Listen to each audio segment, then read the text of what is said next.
Governor Mondo Bewelu recently celebrated 1 year in office, and VOS TV, in playing its function as the watchdog of the society, are trying to assess the government to see how the government have fared so far in the past 1 year.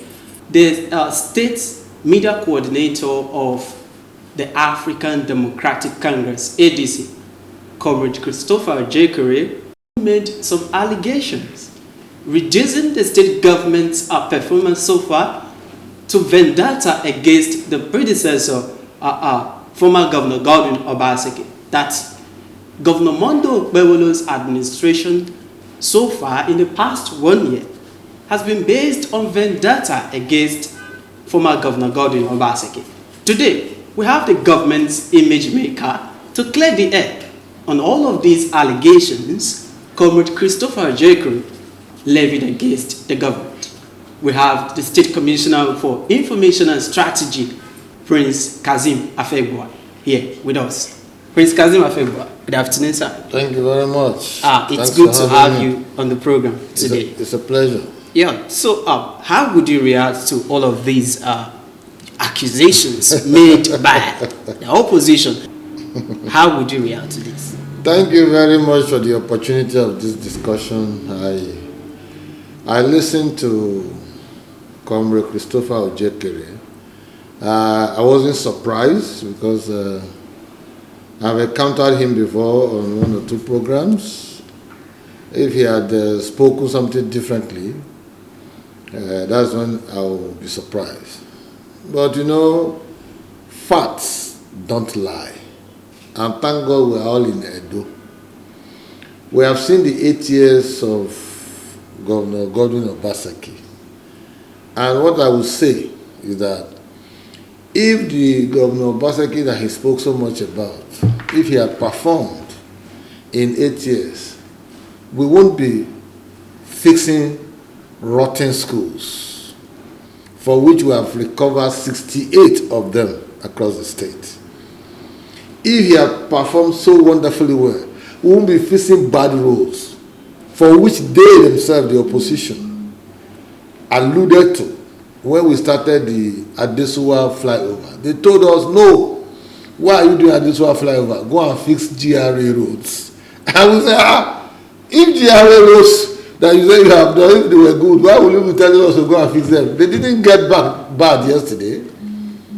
They have been there. And you just left 12 months ago.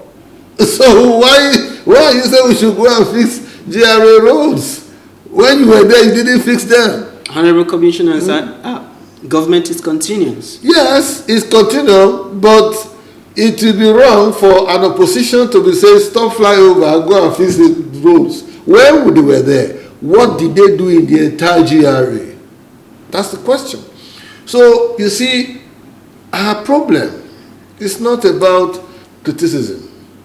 We welcome constructive criticism, not destructive one. If Edo is better for the people, it will be for both opposition and those who are ruling the state. Governor Obaseki led for 8 years. We have been seeing him junketing from one country to another, telling us that he's greeting people, he's thanking them. Thanking them for what? For their role for in his administration. For crippling the states in such a conquistadorial manner. For reducing the states to potholes, rots, and decay in infrastructure. We can name them. State roads in Edo are not to ransom about when we came on board. Federal roads were abandoned. He even erected signposts to say, we are sorry, we are unable to fix these roads. They belong to federal government. No problem. But federal people don't come to ply your roads. It is we Edo people. So he spoke about the MOA and seemed to be giving a very good analysis of what transpired. He's helping us to unravel the hidden details of MOA. You asked a very good question. You said, why the change from MOA to MOA? MOA. Yes, from MOA to MOA. And he told you, he said, MOA, Edo, was like limiting the scope of the museum. That there is need to make it West Africa. Yeah. Was there the West Africa in Emoa? There was West Africa. But the point must be made, and I love the fact that you tease him to speak out and unravel some things. The point must be made very clearly to Edo people home and abroad that when you say you remove Edo, which is the epicenter of culture and tradition in Nigeria, you remove a kingdom from Benin Kingdom in your museum, and yet you still speak about archaeological diggings of what transpired during the invasion of 1897. Did they invade his father's house? They invaded the Benin Palace that was situated in the same location where you have Moa now. And he said there were excavations that spoke to those invasions. And these are beautiful things that should be earning money. Hoteliers will make money, this one will do it. But the foundation is wrong. Now you are discussing about the archaeological diggings and findings. But you didn't carry along the palace, which is the epitome of our culture and tradition, particularly the invasion of 1897. You so glamorously celebrated the fact that ambassadors and foreigners came here and and their program, was interrupted by persons. Another neo-colonialism that is at the center of all of this, and yet you don't want to appreciate the fact that the palace deserves a fair hearing in all of this transaction. How can you be talking about the first colonial office? He said in that MOA, that there is an office called the first colonial office that was supposed to be. You are talking about a colonial office that affected the palace without carrying the palace along. Prince Kazenza. Yes. I want to ask you, what's played at the MOA, what does it portend to the image of Edo State? What played out? Yeah. Well, number one, where we have protesters. No, listen. It means that Edo people are very enlightened people, conscious to the environment. They would not want to be taken for granted. They are very much abreast with their royalty and with the monarchy of Benin Kingdom, which is the epitome of our culture and tradition. That event on that Sunday was surreptitiously organized to please some of the donors. But the main donor, Edo State government, that put 3.8 billion into that project, was not invited for that preview. You are doing a preview on a Sunday, 9 a.m., when people predominantly will be in churches. The governor was in Auchi attending an event in a Catholic church, Harvest. By the time he finished, because he naturally would put off his phone inside the church, when he finished, he saw a barrage of phone calls before they told him this is what happened. I saw Obaseki saying that ambassadors, they will have written, they will have told us, blah, blah, and all that. The ambassadors notified us that they were coming for the opening of MOA on November 11th, 2025. Our 1 year in office was November 12th. We welcomed them because they said they were coming to pay courtesy call on the governor. Nobody told us about a preview. Meanwhile, Edo is captured as number 1 in the plaque produced by MOA, for which donors were itemized. But you didn't invite the state government for the preview. So there are two things. And because of his ignorance, he didn't understand We are serious-minded people in government. It's not about going to television to make noise. There are allegations. There are allegations that the state government sponsored thugs. No. How would you react? That would be taking the handshake beyond the elbow. We don't want to go into that pettiness. So what did the government? How did they react to the disruption that's played at? We didn't know how the disruption started, but I know for sure that the Commissioner of Police was called upon to ensure, when the news came out, to ensure that there was safety provided for those who were visitors coming to the MOA. And the news came to us as a huge surprise because it was a Sunday. Sunday you naturally be resting and relaxing. 9 a.m. people are naturally in church. Those states is predominantly a Christian state, whether you like it or not. So you are doing a preview. You didn't carry the state government along and all that. We were expecting the ambassadors on a Tuesday, which is November 11, to pay courtesy call. But when the governor came back from Auchi on the evening of Tuesday, of Sunday, we had to reach out to those ambassadors, and they agreed that by 9 a.m. on Monday, they were coming to pay courtesy call, which they did. And they presented their experiences and all that. And we also told them the circumstances that may have warranted this one, because people are naturally conscious of their environment. So it wasn't a state government sponsor, and we couldn't have done that. That would have been, a ridiculous thing to do. So what action did the government take to, apprehend those? It's not about apprehend. Nobody was. There were disruptions. No. Nobody was beaten up. Listen, nobody was beaten up. Nobody was harassed. They didn't say anything. All they said was that the event should be stopped because there are issues concerning this. We saw footages of disruptions and. Well, it is the responsibility of the police to apprehend people because the police was there.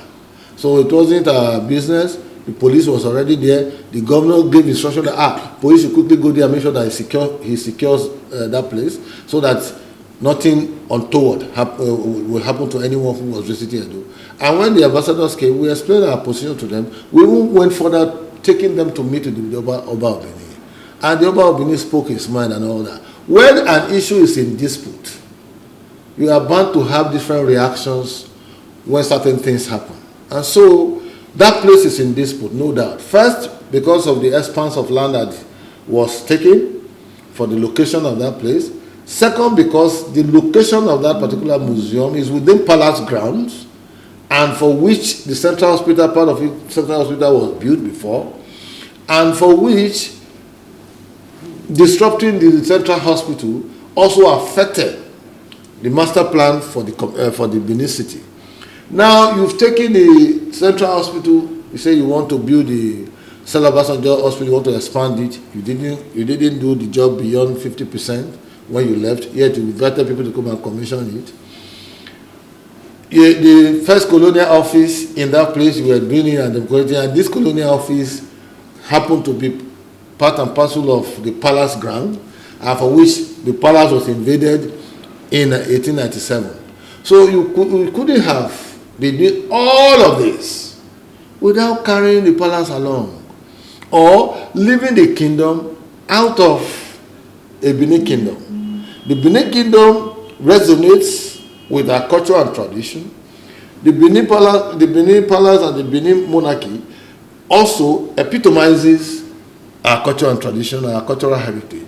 Yet you are doing all of this, you turn into a private investment, and you didn't see any Benin person to come and midwife it. It's an outsider who does not even know the interpretation of our arts that is now driving the project right at the nose of the Oba of Benin.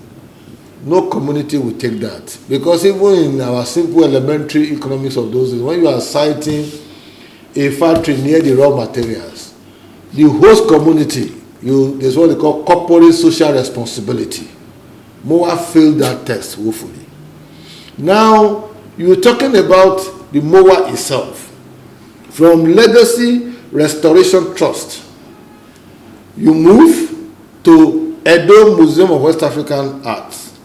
You move to Museum of West African Arts. Why the trajectory in a nomadic manner? Because you want to situate something for the good of the public. Why the name change? So we smelt a rat. And it is the smell of that rat that is now polluting the environment of Moa and elsewhere. That is why we have set up, an investigative panel and also petitioned the House of Assembly to carry out public hearing, for which Moa has refused to appear.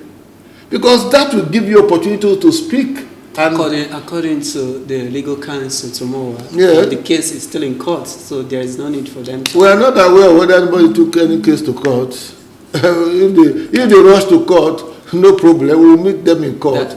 But it doesn't stop you. It doesn't stop you from going to speak to Edo people if you don't hold them in contempt. If you truly do something for Edo, you want to do something for Edo people and all that, you take a project that's supposed to be publicly spirited, funded by taxpayers' money, 3.8 billion out of 4.1 billion that you earmark for the building of the pavilion. Then you now went to do a preview without informing us. Then now they say come and do public hearing. You say you are in court. It's taxpayers' money.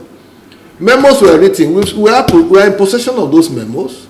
The request of money, 800 million, 600 million, 1 billion, all of that, amounted up to 3.8 billion out of 4.1 billion. It's all taxpayers' money. It's not anybody's money. Now all of that. Nothing is going to come to Edo. They now say it's donation. Donations are not done in that way. You convert such a company that is guaranteed by public trust, according to you, to a private enterprise. It's now private. Money from donor agencies and all that. Nobody is accounting for it. They will be answerable to the foreigners at the appropriate time. But for God's sake, we are at liberty to protect Edo's cultural heritage. We are also at liberty as a government to be accountable to the people, to be transparent in our transactions. What we are doing today, succeeding government will also interrogate, question some of the things we are doing. That's why it's always good for you to know that there's an entry point and there's an exit point. When Obaseki was in government here, he behaved like a conquistador. Conquistadors want to be the alpha and omega of today and tomorrow. Meanwhile, they do not possess another life beyond the one that God gave them.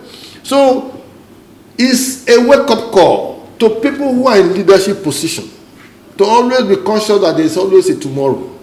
When he was, almost like into an altercation with the monarchy, he never thought that. So can we rightly conclude that Ojekere was right when he said that it has been vendetta against Obaseki? That's not what they call vendetta.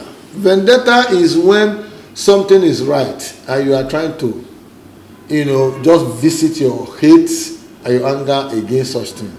In this case, something was wrong. There was fraud, and there is fraud. Allegedly. Yeah, whether you call it allegedly, by virtue of the documents we have, we can conclude, without any equivocation, that is it. But you see, the point is it. Look at the trajectory. October 20th, 2018, 2 years of Omonoba Nedo's Kwapolopolo Bairi Ewari II, ascension to the throne. He was celebrating his birthday and his ascension, which he was marking 2 years. On that event, they launched the Benin anthropology, of history. A very big document that, documents over 1,000 years of Benin monarchy. And on that day, the governor then, Governor Obaseki, now former governor, rose at the podium, delivered a birthday wish, and told the Omonoba that, he met with Benin Dialogue Group in Netherlands, and they've concluded that they are going to build a befitting museum for the Omonoba to warehouse artifacts and some other, artworks of the Benin Kingdom. When he finished presenting it, he said this to him will be a befitting birthday present to the Omonoba, and he put a timeline of 3 years to conclude that business. I saw Ojekere said that the governor released 500 million for which you ask him that, okay, other money that were coming with the artifacts, what happened? Those are the devil in the details. We are going to ensure that we look at the trajectory of those monies that were coming in, number one. Number two, you set 3 years timeline. From 2018, by 2021, you ought to have delivered. You now started Legacy Restoration Trust. From there, you now move into Edo Museum of West African Arts. Then, altercations over the issue of artifacts, who will house them, who will not house them. Now, the Omonaba approached the late President Buhari, and he got a letter recognizing him to be the custodian of those artifacts with the National Museum of Monuments and Arts. Then from there, you move to MOA. They didn't stop there. The president also gazetted the ownership and ceded everything to the Omonaba of Benin. Now you now started, instead of building that to promise Royal Museum, you deceived the Oba. It's a sacrilege. The former governor recently at one of his ongoing meet and greets in outside country, he clarified that he promised the Oba, the Benin Royal Museum, that he was expecting him to make the move, that it's not in his position to use taxpayers' money to build Benin Royal Museum. That Oba never for one day reached out to him that he is now ready for the Benin Royal Museum so he could contribute. That his intention was actually to contribute to it, not to use Edo State taxpayers' money to build that said museum. And he also said that the artifacts that is even costing the bone of contention not owned by the palace. The palace doesn't own them. That they were looted from the kingdom, from individual houses. So all of these. What is your name? Is it? What's your name? This is not a comedy show. No, not a comedy show. But you see, I'm Jude. Thank you for the question. You know why I'm laughing? Yes. When you have an artful dodger, they will present a scenario that seems so real, but at the point of commitment, you see them shifting ground. That's why they call them artful dodgers. Obaseki is one. He's better off as a comic, actor. AY. Yes, who takes very serious issues to comic heights and wants to be clapped for. From the way you even presented it, the thing just launched me into hilarity. You said, okay, you made a commitment, and for which you told the Oba before Yakubu Gowon, before Jonathan, former president, before Sultan of Sokoto and all of this, and you said in 3 years it will be delivered. I don't just in your program said Obaseki released 500 million. Are you seeing the contradictions in all of these people's narration? And yes, he said the Oba didn't make a move, brother, but you gave 500 million. These people are just confused persons. You see, you cannot tell a narration in a smooth way when there are different infractions, when certain rats are smelling, polluting the atmosphere. When it comes to money, there were too much of profligacy that attended the Obaseki's government. And when they talk about vendetta, we laugh. The same former governor who said he doesn't want to use taxpayers' money to build Benin Museum of Benin Royal Museum, is the same governor who used taxpayers' money, 3.8 billion, to be building a private enterprise. Jude. A trust. A donation. What? A donation from the state government. Okay. Same way Governor Mondo Kpewolo donated to the University of Benin. No, it's not a donation. University of Benin.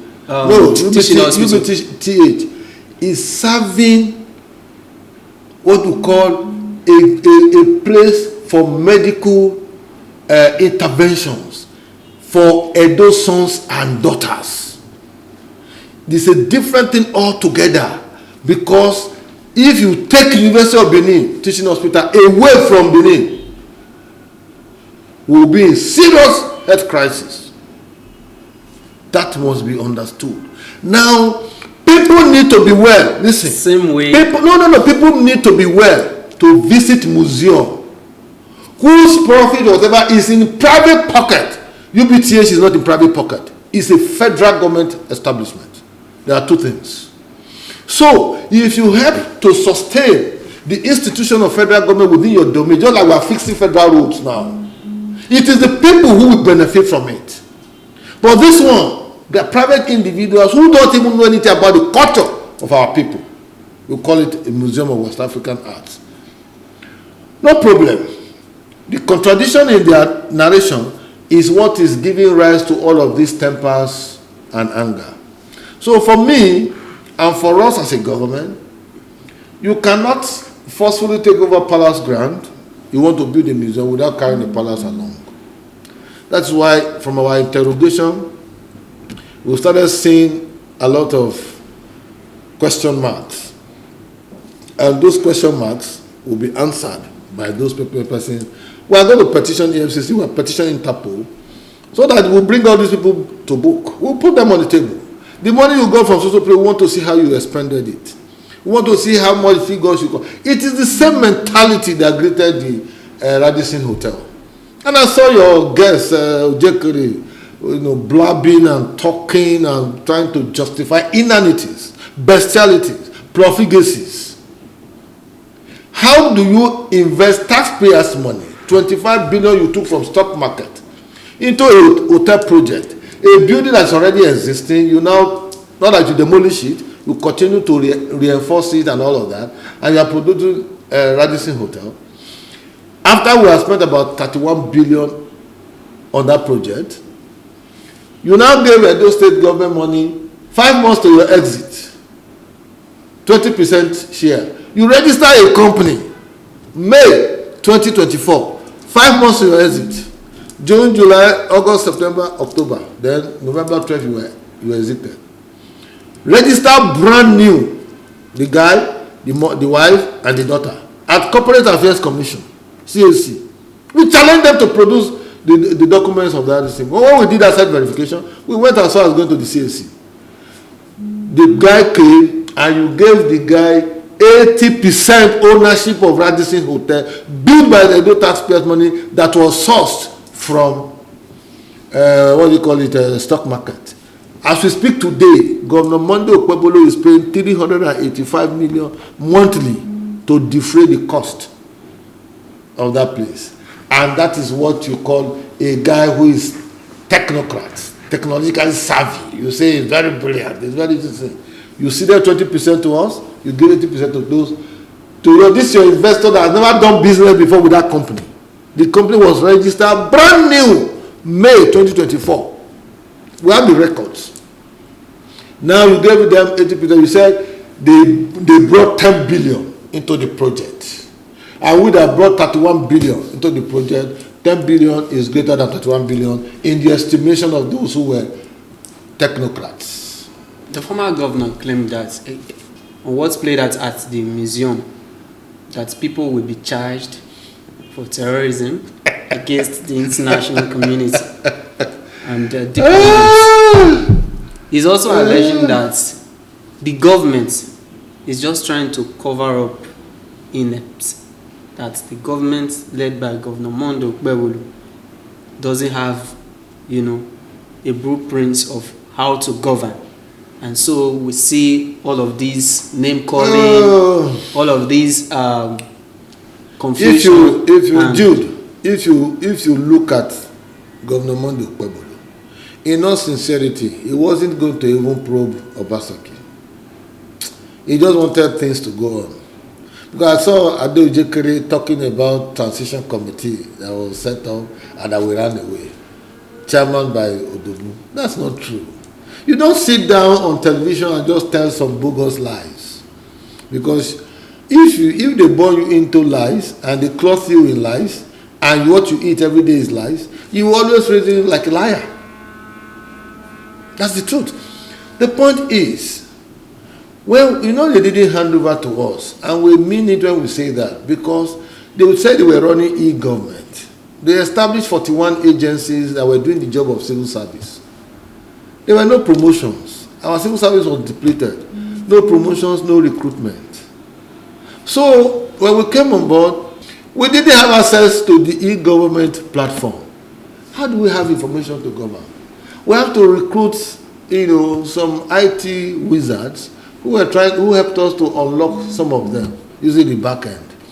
Now, they told us they paid 5 billion naira to these internet providers and technological people and all that. In one instance, they paid 2.5 billion to them and all that. And they say we have to pay 3.5 billion naira left. Well, Governor Mondo probably say he doesn't have money to pay those people because what is going to be paying them for? Now, we did a transition committee. They were telling us narrations that are very beautiful on paper, rotting on the ground. Imagine somebody telling you that he has built Gulf Mills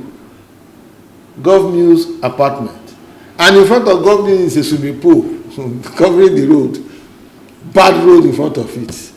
The city was decayed.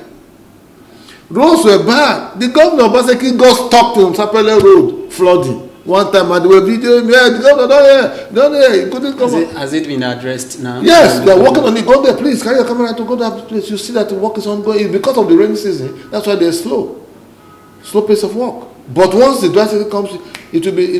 That's why we are starting the flyover right at Adesuwa Junction. You go there, you see. What Ojekre described as a distraction. Needless. He will describe it just the same way people describe Babangida's Third Mainland Bridge in Lagos as a distraction.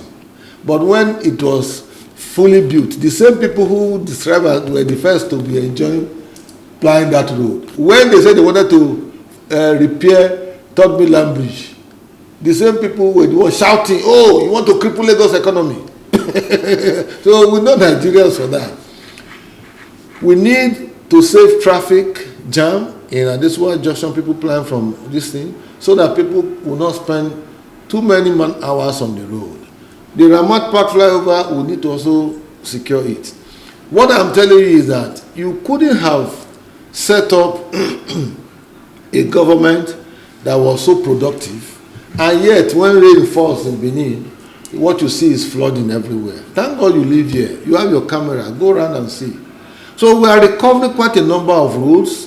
We are going toward. We are opening roads from Temboga down to University of Benin as an alternative bypass.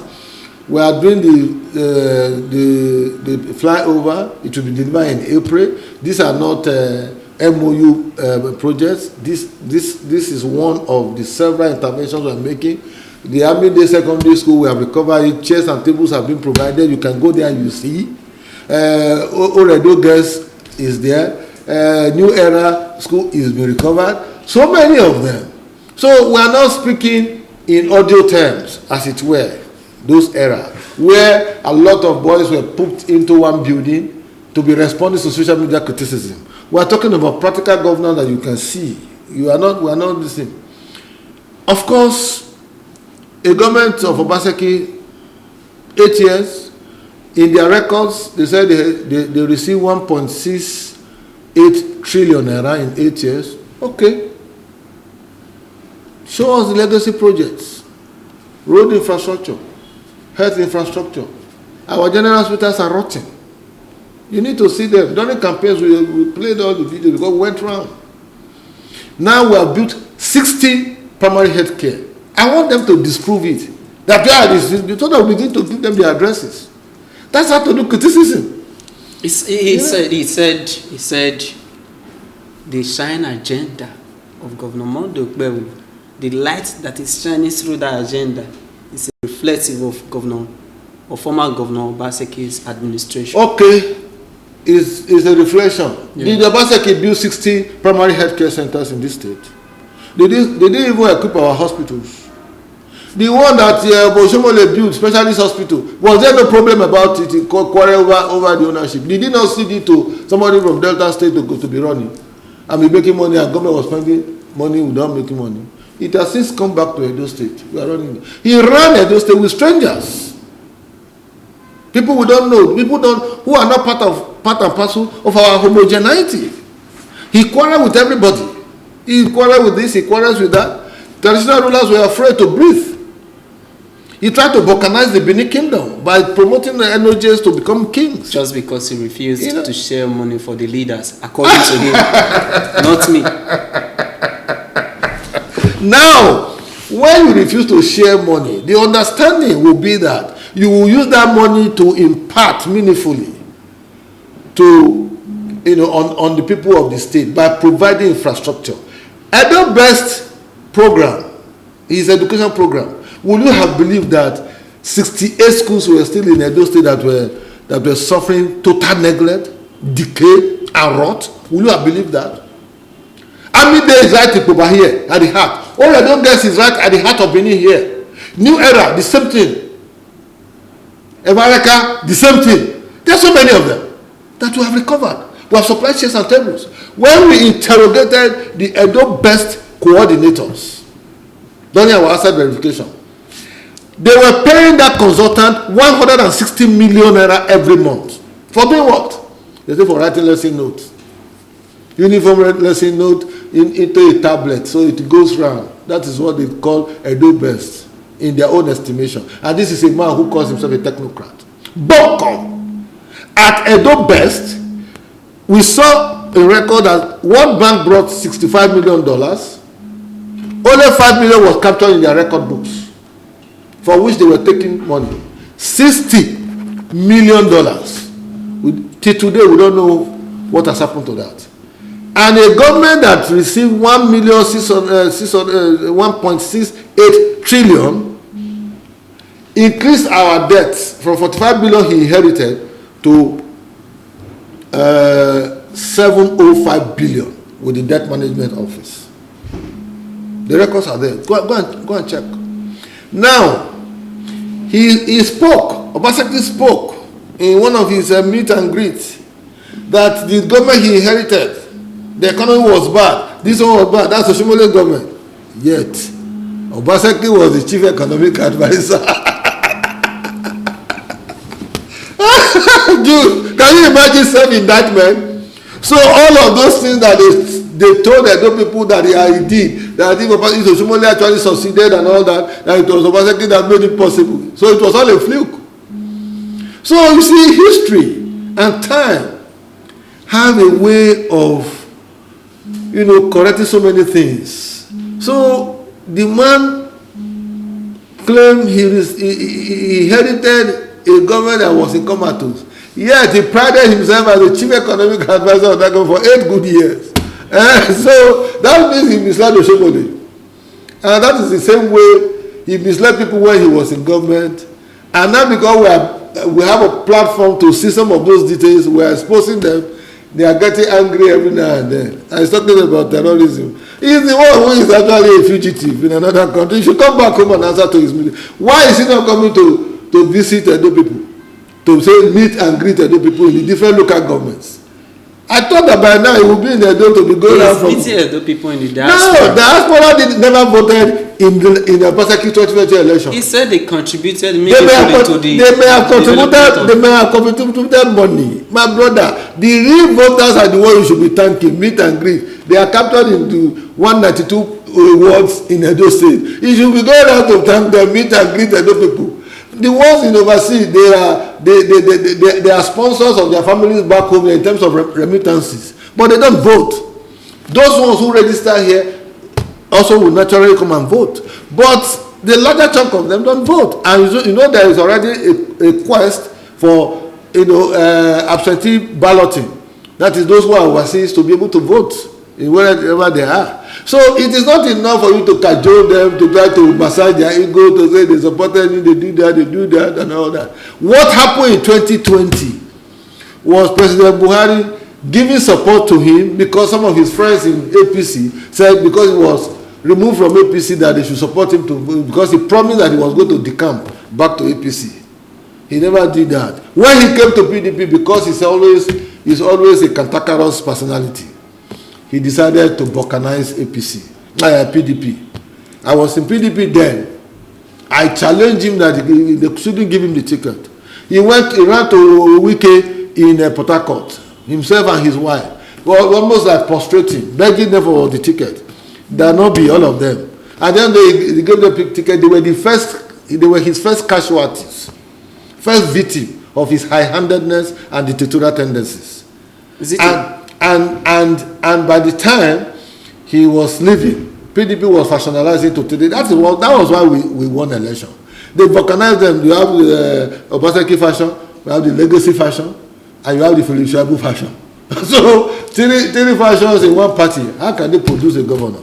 So Aswai Godale was caught in the web of intricate logic and illogic of the power play of the PDP, as it were. And so you have forgotten that Obaseki that is talking about talks and this was the one who told us that Nigeria would burn if anybody arrests any of his boys, hyenas, tigers, and lions. So he thinks that we have forgotten. The internet does not forget.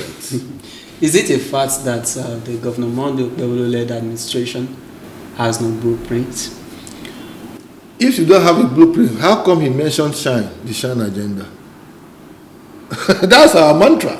Security, health, infrastructure, natural resources and agriculture, and education. And we are intervening in the state along these lines. We have increased our IGR from 5 billion we inherited from Obaseki to 9.5 to 10 billion every month. In the last 12 months that we have taken over government. That's a huge lead for us. You know why? We were able to block the leakages. Because under them, they were thieving money. You know? So, IGR, they were shouting, oh, we have increased the IGR to this. But we have taken it to 10 billion, 10.5 billion in some cases. There was even a time that we made 12 billion in a month. So, it is very easy for them. We were able to look into a lot of issues when we did asset verification. The contractors, road contractors, they were giving contracts to fix roads because elections were coming. They couldn't fix the roads. When they paid them certain money, maybe they plow it back through another means. Then at the end of the day, they will now ask for variation. So they are giving 2 billion contract. They tell you they pay 500 million between 2 and 3 months. You ask for variation to take the money to 2.5 or 2.7 or 2.8 billion. So he left 187 billion from the ones we assessed unpaid to contractors. 187 billion naira. The records are there. We interviewed more than 60-something contractors, road contractors. So it is convenient for him to talk, but we have records. And at the appropriate time, we hold him to account for all of this, because that money does not belong to him. The monies are taxpayers' money belonging to Edo people, for which he's vested with the responsibility of managing on behalf of the people of the state. And so when we have cause for concern, we have to raise questions. He ran the state with consultants. When they come on Monday, they carry their briefcase, stay in Protea Hotel. On Friday, they go back to Lagos, enter into boat club, and they zoom off to Snake Island. So, Edo people say, no, we're tired of cowboys. Lagos cowboys not come here. We need a homeboy. A humble man, a very gentle, easygoing man, who they describe as a panel beater. But unknown to them that they were doing us a favor. A panel beater fixes your vehicles when it is accidented. Edo vehicle was heavily accidented under Obaseki. They packed it in the mechanic workshop. A panel beater has come now to fix it, and they have moved it to the highway. And we are cruising. Just before we go. Yes. There's local government autonomy. The allegations that Akpako Rescue in conniver with local government authority are abusing LFG allocation to local governments in Edo State.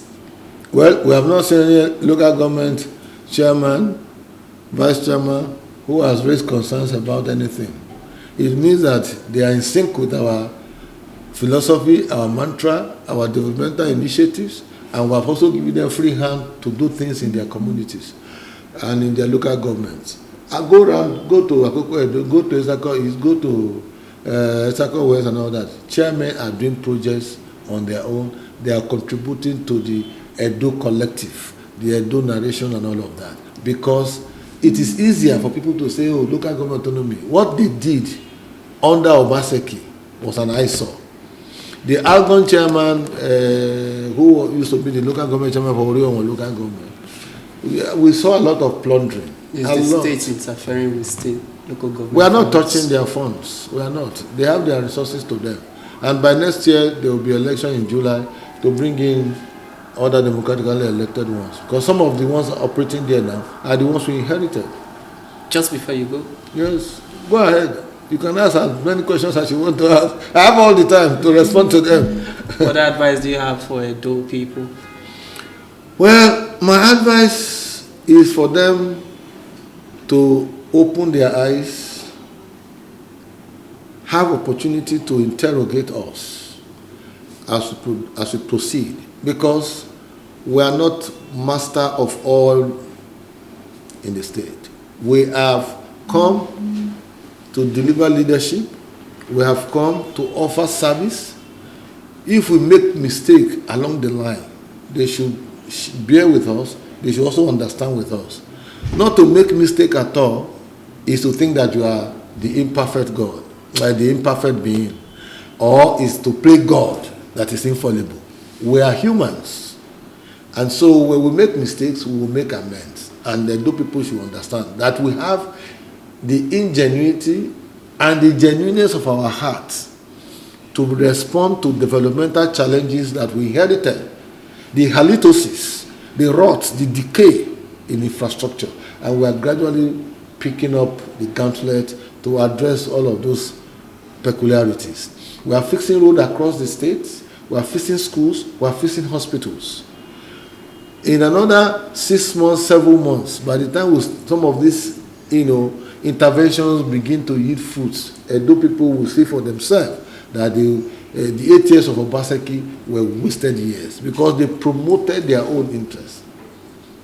Look at the kind of money they were paying to consultants who incidentally are their friends and picked. The more you are talking about, they are Obaseki's friends. Why will you come to Edo State and be talking about our museum without getting Edo people involved? And you tell me, oh, hotels are going to make money, these are going to make money and all of that. Are you to tell us about that? The foundation of the building must be right, ab initio, and it must be driven along the path of transparency, accountability, and probity in public service. Because the resources you are deploying are not your resources. The same way that Okpebolo will answer for his own service and intervention in Edo under his leadership, it is the same way we have the right to interrogate the processes that govern Obaseki's administration in 8 years.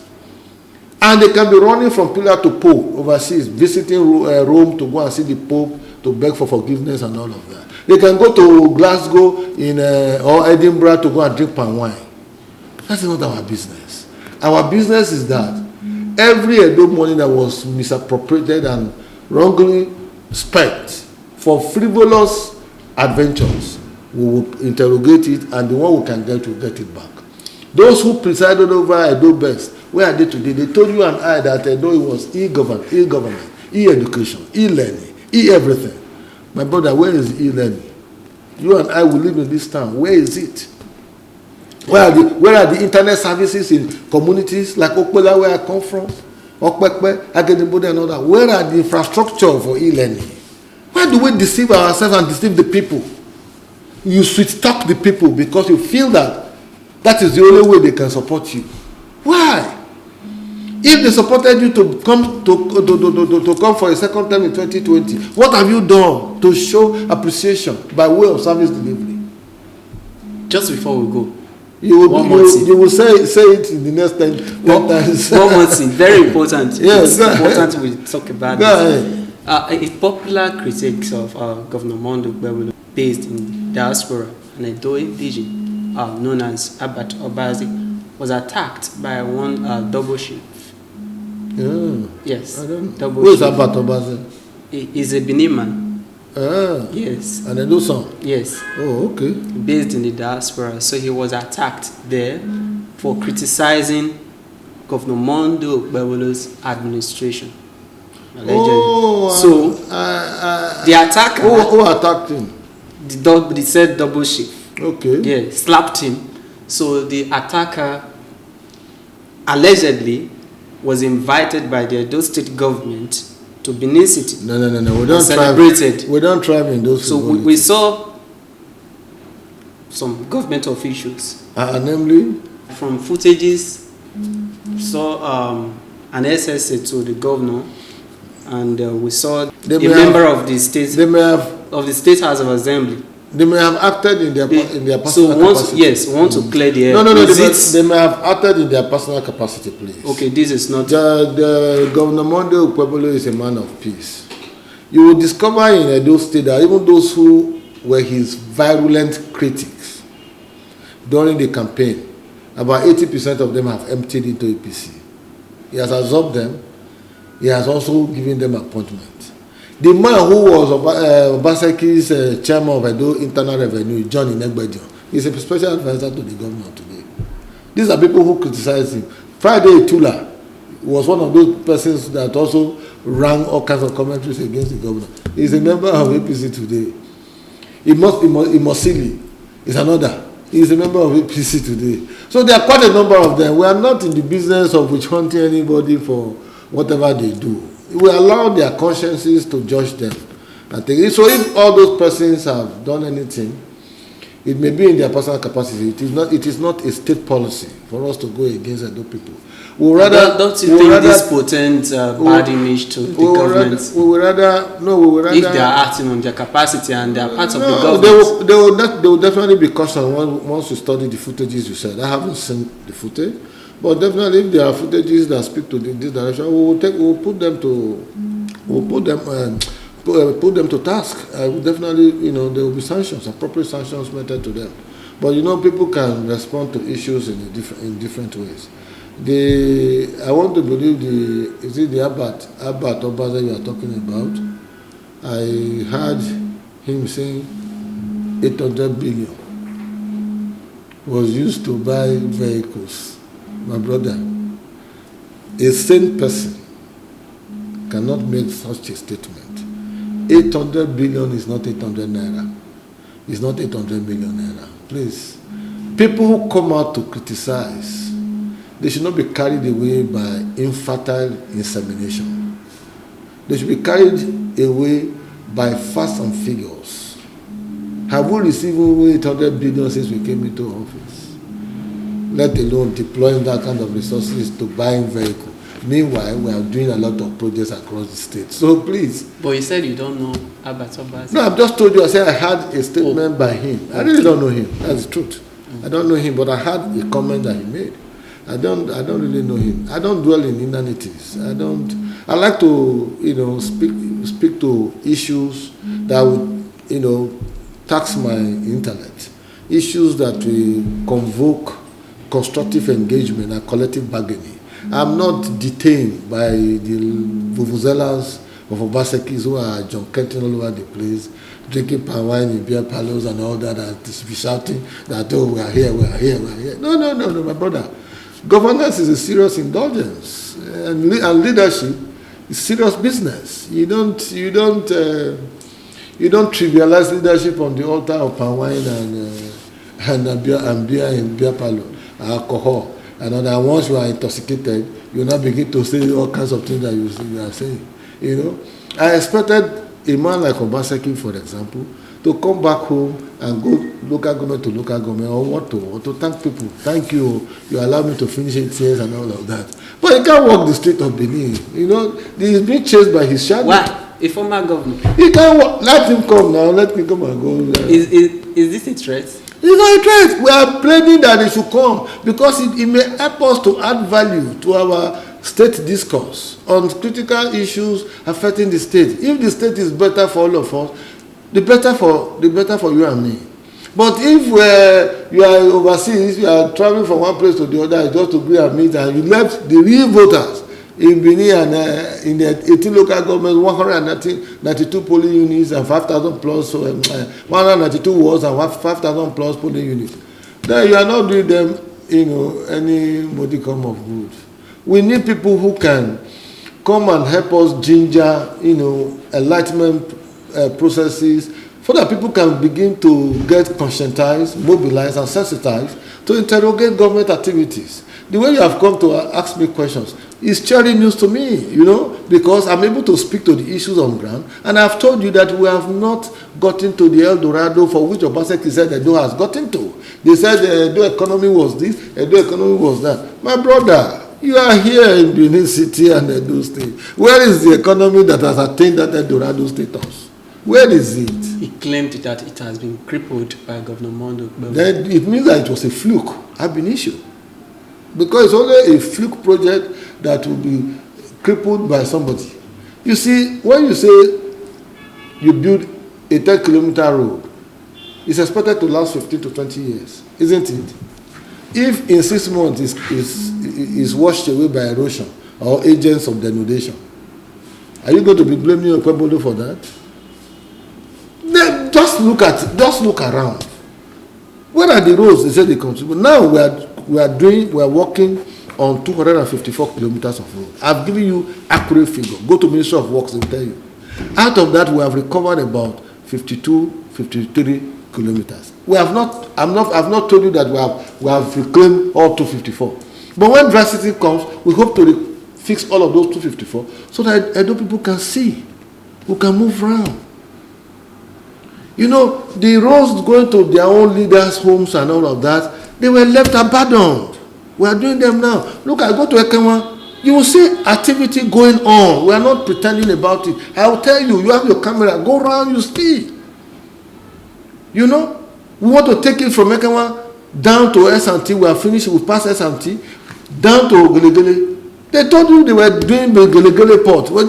Didn't you hear all kinds of fools about the Gelegele port? We interrogated it during the time of our asset verification. We looked at the books. It's a good idea, no doubt, but wrongly headed. It is federal government that has business, Nigerian Ports Authority, that has business of building ports. So when you are now claiming what is not, we look at you. We have done jetty, we have provided this thing, fire boats and all that, the jetty at Odobo. Go there, you will see it. We are not pretending about projects we have done. The one we have not done, we told you, we have not done, but we will do. During dry season, you can drive road projects better. Security, we've recruited 2,500 Edo sons and daughters into our Edo Security Corps. They were trained in Okada by military people. Everybody saw them. They've been deployed to the local government. There are still pockets of insecurity. Of course, you are going to have pockets of that. You can't solve insecurity problem one day. They recruited 5,000 casual workers, teachers. We have made them permanent. We've given them letters as part of our civil service. They were paying Ambrose Ali 41 million subvention. We are paying 500 million now, verifiable with a standard substantive governing council chaired by Dan Obi. We have appointed a vice chancellor, a professor of that university as vice chancellor. They never did that. They ran a university with caretaker committee. Who does that in this contemporary world? And the man will be beating his chest and tell me, oh, he's a technocrat? For God's sake. Edo University, Iyamo, for which this man, your guest was talking about, he said Edo University, the current, any name you call it, it's a university. Edo State University, Iyamo, either you use the name of the town or the name of the entire clan, Uzare. Obaseki didn't pay 1 naira as subvention in 8 years. I challenge them to produce evidence. This governor is paying them 250 million every month as subvention. So it is when you look at all of these facts, then you now begin to ask yourself, who is doing more good to Edo people? The man who was paying 41 million naira subvention, for which 15 months salaries were left unpaid, we have all cleared that now. Or is it a Kadolo College of Education that was locked up in 3 months and in 3 years, for which their money were not paid? We have since started paying them. You can see the jubilation and excitement. So it is easier for people to run communities and all that. Edo civil service was almost a comatose. It's now we are recruiting people to fill up a lot of vacant positions. Promotion, people have retired, people are dead and all of that. Yeah, we are recruiting people. Go out, take your camera and ask civil servants whether they are not happy for it. Consultants were running these states. Loaded with their briefcase, come to Edo, stay in Protea Hotel. At the end of the day, they go home with big money. Obaseki's business, Afri Invest, In Lagos, they built their headquarters, a 7-story building on Gerard Road in Ikoyi, Lagos. Within the period that he was governor of Edo. I challenge him to put the record straight. This was a company that was almost insolvent before he served the Oshomole's government. So when we talk, we have so much to say. There is to say, but for now, so because of time constraints, we'll round up here. Thank you very much. Thank you, my brother. Thank you. Thank you. Help us go around and interrogate people. We are not stopping anybody from not asking questions. So in the coming days, when we see good things, let's celebrate. We don't have answers to all the problems, but to say that we are not intervening in the challenges, confronting the state and confronting us as a people, will be to miss the point altogether. And anybody who comes to equity should come with clean hands. Obaseki's hands are soiled. They are stained by all manners of profligacy and misappropriation of funds here and there. Allegedly. Whether you like to call it allegedly, let him take him to court. It's alleged. Because we are a government. We have details. We have records. I challenge them. I told you about Edo Radisson. Go there and check for yourselves. When you have after your investigations, your investigations are still ongoing by several committees set up by the government. So when the facts are ready, we would like you to publish them. Publish them, let us see, so that we'll act based on facts. Before you see me speaking to issues and calling figures, it's because we have done our the government's image maker. Yeah, because we have done due diligence. I served in the Asset Verification Committee. I served in the Transition Committee. So we saw a lot of things. We ask questions. At the end of the day, they were just giving us literatures. Look at Stella Obasanjo Hospital. Go and meet the contractor, George. He's a Lebanese. Ask him how much is he being owed. As we speak now, the governor is paying their money. Because they left that place. Look at Edo Hub in the Yaro. We are 3.2 billion. Honorable Commissioner, you have a whole lot to say, but we cannot finish all of them today. Consequently, we invite you to our studio. Yeah, please, feel free anytime. Continue anytime. The discussion. Anytime. It's inexhaustible. Cannot exhaust it. Thank you, Jude. Thank you for giving me fair hearing. Thank you very much, Honorable Commissioner. So we've been speaking with the Honorable Commissioner for Information and Strategy at the State, Prince Kazeem Afegwa, taking a look at Governor Mondo Gbewolo-led administration so far, 1 year in office. How has the government fared? We hope that the government will continue to consolidate on its mantra, the Shine Agenda. And that's where we round off the program today on Political Insights. My name is Jude Aweke. Thanks for watching. Jude Aweke.